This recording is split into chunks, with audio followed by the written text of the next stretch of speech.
In this exercise we have an infinite series and we have to decide if it's divergent or if it converges absolutely or conditionally. And here we've repeated the definition in case you need them of what is absolutely convergent and what is conditionally convergent. And there's also a theorem, call it a fact, that if something absolutely converges, then it also converges, and we could use that maybe. Anyway, in the first one, we see that we have an alternating series, so it looks like it's going to converge using the alternating series theorem due to Leibniz.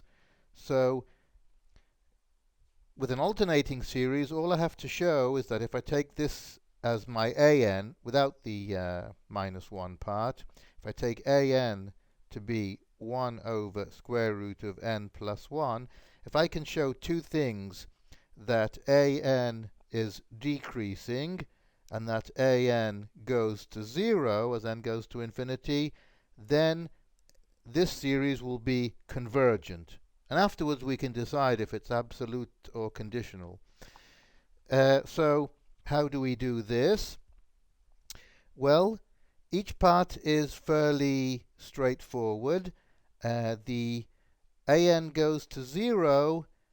I'll say it like this. If n goes to infinity, so does n plus 1. And if something goes to infinity, so does its square root.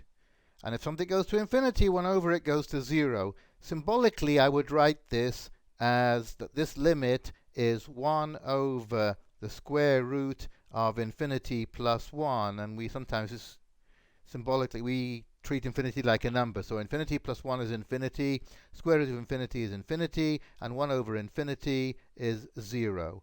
So this part of going to 0, check. As for the decreasing, we could do it with calculus and make this a function and differentiate it, but it's actually simpler. To show that it's decreasing, we have to show in general that an plus 1 is less than an. At least we have to show this. I don't know that this is so. What am I saying here? I'm saying that 1 over the square root of n plus 1, which is n plus 2, is less than the square root of n plus 1, on the denominator. And this is what I have to show.